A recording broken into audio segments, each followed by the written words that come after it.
Hi guys, my name's Laura and I'm the Specky Seamstress. Welcome to my monthly roundup where I'm going to tell you about all the things I sewed in May. Now, May was my first me-made May, and I have talked a little bit about some of the clothes I didn't wear very often in me-made May and what I might do about that, and updating my use 9 and make 9 on the basis of what I've kind of learned and reflected on participating in my first me-made May. But I thought I'd just say here a little bit more about my experience of taking part in my first me-made May. I loved it, is the summary. I really enjoyed setting myself some challenges and mostly sticking to them.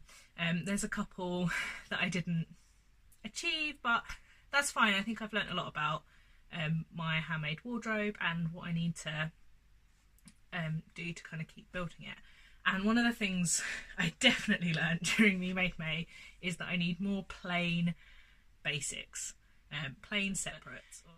I love my print and I love quirky prints, but ultimately I need to be able to kind of match those with slightly less crazy things. That's a big thing that I've taken away, and I'm going to try and populate my wardrobe with some more plains, skirts and tops, and also kind of wrap over and covers as well, because I think that will be really useful for me. And something I certainly struggled with was that I haven't really made any cardigans or any kind of layers, and I love a cardigan so I found that quite challenging, not because I was stopping myself from wearing ready to wear, because I hadn't made that kind of commitment, but it was very noticeable that everything else I was wearing was me made and my kind of cover-ups weren't. So that's definitely something I want to work on. But I'm quite proud of myself. I have managed to wear something me made every day, the whole way through May. Yes, I repeated some outfits. That's kind of good. I learned from that. I learned what I like to wear and what I need to make more of. So I'm quite, sorry, I'm just messing around with my hair. I just got back from work and my hair's been in a ponytail all day. It's a complete mess. I shouldn't apologise for that, really, should I? Anyway, before we start with showing you what I've made this month, I'll tell you what I'm wearing, which actually starts it off because I made this this month. This is a New Look 6301 wrap dress. Let me stand back for you. With a little circle skirt. You may notice it hasn't been hemmed yet. I'm getting really bad with hemming my jersey dresses because I just get too excited to wear them.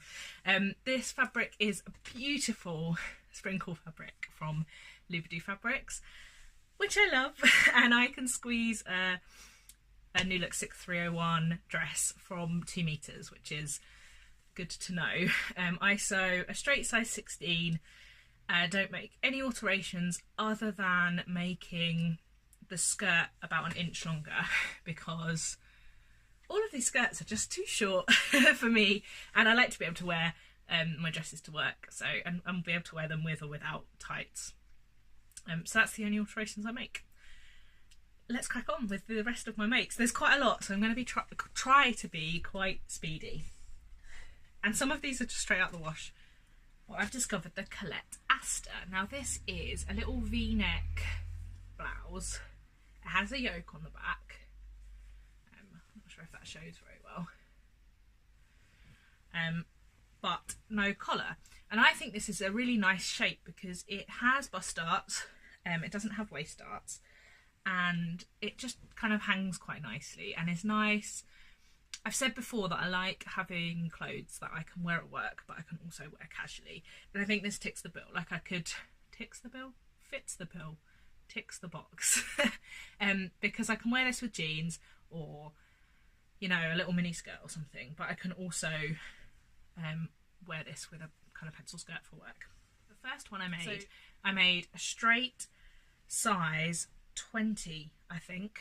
I'll put it here if that's wrong. But yeah, straight size 20, and made no alterations at all.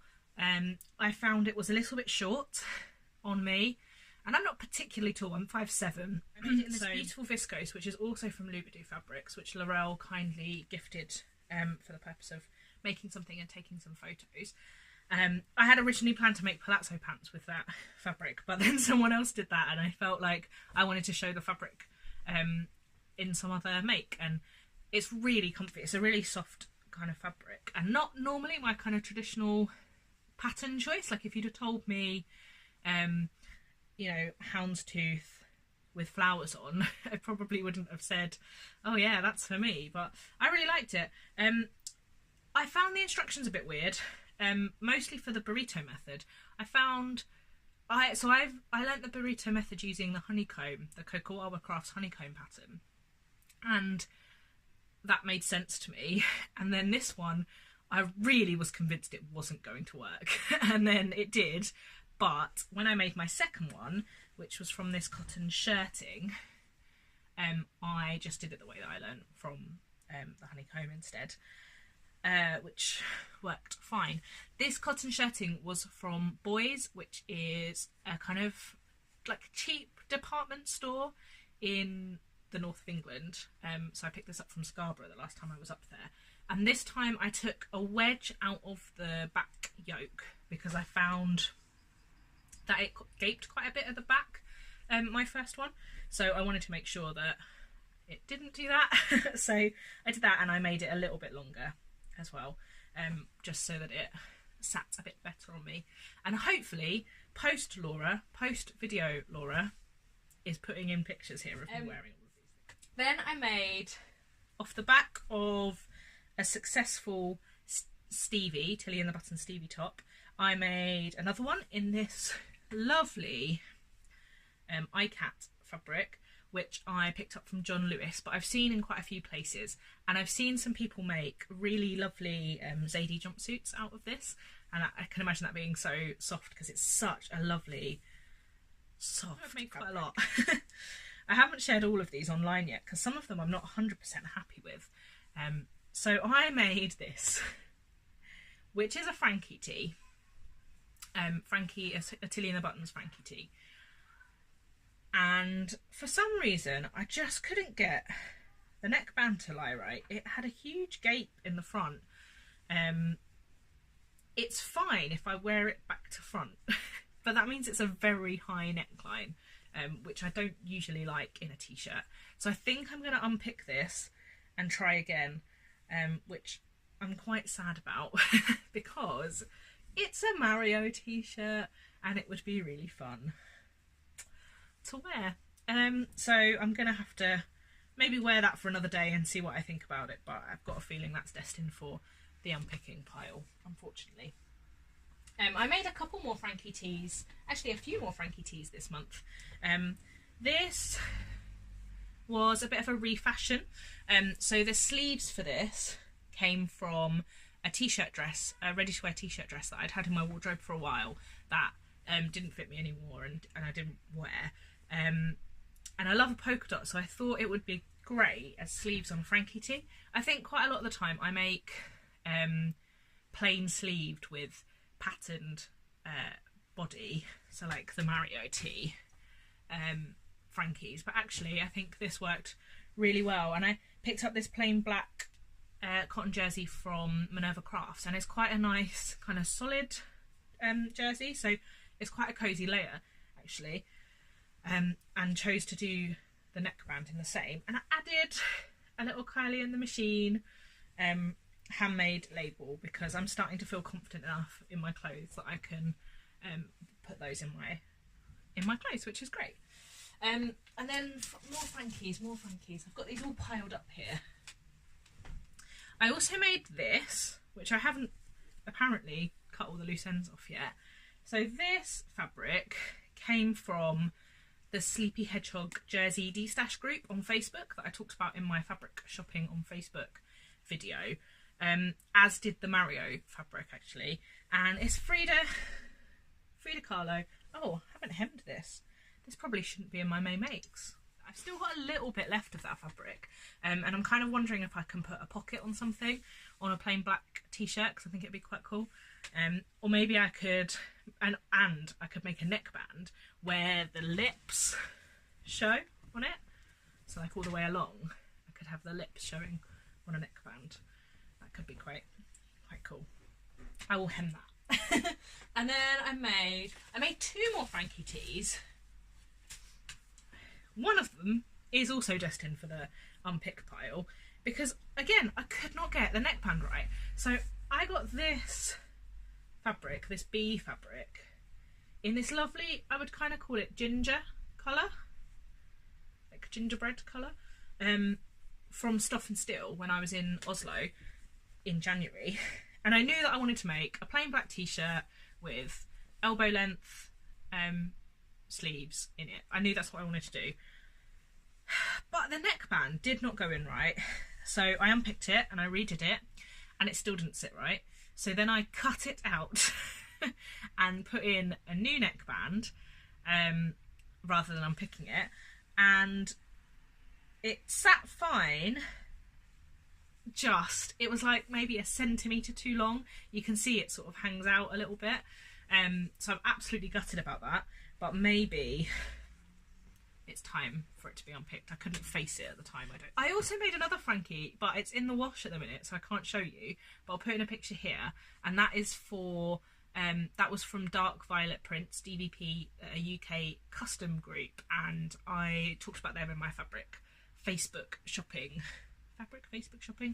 fabric shopping video, which I loved, and it went with a BB skirt in this fabric, which is really cool. So I'll show you a picture of me wearing those together. Then I got to make some really cool things. So, not that the other things weren't cool, but these are a bit special. So this is the dress I wore on mine and my husband's first wedding anniversary. So we went out to a day at the races and I picked up this absolutely gorgeous metallic yarn dyed linen. It's a Robert Kaufman linen when I was in New Zealand in March, and I wore a green wedding dress, so I knew I was gonna make a dress for our anniversary. And although I don't really want to show you this up close because the zip isn't finished very well, I put in a Kylie and the Machine made with love and swear words, which I thought was very appropriate for both this dress and our marriage. And obviously I added pockets. This is a So Many Dresses So Little Time bodice dress with just a gathered skirt. And yeah, so I made the Deer and Doe Sirocco jumpsuit. I made 2 of these this month. One in this lovely kind of abstract print from Colville Fabrics, which I have literally been living in, and the other, which is inside out, which is really well planned by Laura, in this stripy fabric, which is from Minerva Crafts and will be up on the Minerva Crafts blog soon, so you'll get to see my thoughts about the Deer and Doe Sirocco and that gorgeously soft fabric. I think I've probably given you a little bit of a clue as to what the what the blog will be like. I also snuck in at the last minute on the last day of May, this Kokawawa honeycomb dress. Now, for those of you that watched my April Roundup video, I had a bit of a bad experience with my first Kokawawa honeycomb, but I wanted to give it another go because I picked up the pattern with my In a Haystack pack subscription, and Kate's been really supportive, and she was so gutted with me that the shirt didn't work out the first time, and I really wanted to give it another go. So when I was in Scarborough, I picked up this black and white fabric. It's a viscose from Boys. It was £2.40 a metre, and I thought I would give it a go. I thought I would make a couple of changes. So I made the sleeves a little bit shorter. I made the bodice a little bit longer, about 1 inch longer, and I was making the size 7, which corresponds to the UK 18. And I obviously use a much kind of drapier fabric, and I also took it up a little bit from the dress version, because I've looked at some of the dress versions and they come quite low down below the knee, and I don't like that length on me, so I made it knee length. And guys, I really love it. I was such a good idea for me to have another go, and I'm so pleased I did. I thought I'd add these red buttons just to add something a bit different. Now, the only problem I have with this make is that the buttons gape a little bit, and this is my fault entirely. I didn't follow the instructions. Well, I did, but I didn't follow them in order because I really wanted to put on the skirt before I put on the buttons, because I wanted to see if I was going to like the shape before I tackled buttons and buttonholes. So I did that, and that's fine. But what I didn't do was close the gap at the bottom of the bodice, so I didn't overlap the two plackets enough, and so there was a little gap between the two at the bottom. So in order to rectify that, I put my first button right at the bottom of the placket of the bodice, and that threw off the others a little bit, and so it gapes between the first two buttons here when I sit down, which is a little bit frustrating. So I think what I'm going to do is go back and buy a couple more of these buttons, which are just from Fabricland, and put a button in between each one. So there'll be loads of buttons, but that's kind of okay because they're a bit of a feature anyway because they're red. And I even like the bows. I know, I'm surprised myself. Right, we are getting to the end, but I do realise I've been talking a long time, so I will be quick. I tried the Morning Glory top from Sarah Kristen, which is a free pattern, and I'm really happy with it, other than the fact somehow I made the arms super tight. And I don't know how, because you make this from your own measurements, so this is very much my error and not the pattern's error. But I wore it to work the other day because I was hoping I could get away with it. But as you can see, I don't think I will be able to. But there will be more of these, definitely, because they're really cool. I also made two more makes for the Minerva Makers blog this month. So, sneak preview, you've already seen it if you're on my Instagram. I made a Zadie jumpsuit. I love it. Absolutely love it. You can read my blog in July when it goes live on the Minerva Crafts website, but there will be many more Zadie jumpsuits in my life, definitely. And I want to use the pattern to hack into a dress as well. And then the last one is just there. That one is a dress that I made using the Sew Over It Betty dress pattern, which was not 100% successful, but yeah, I learned a lot, and it's such a pretty fabric. So you'll see more of that and more of the jumpsuit on the Minerva Crafts Makers blog soon. I think that's everything I made in May. Whew. That was quite a lot. I think there's something like 15 or 16 makes there, which is pretty good going. I think having had 3 weeks off in March and April when I was away, I kind of got home and was like, so. I carried on that through the end of April into May, and hopefully I'll continue that through June, because we all know I have enough fabric to keep me going. So I think that's all from me for this month. I just wanted to say a big thank you to everyone who entered my giveaway that I ran for reaching 250 followers, and for commenting on the video, for commenting on all of the videos and watching them. I really appreciate it, and yeah, I hope you guys have had a wonderful May. It would be great to hear about how you found your Me Made May, what you made this month, and what you're planning to make for June. Thanks for listening, guys. We're listening? Watching. I'm not on the radio. Thanks for watching, guys. Until next time. Bye.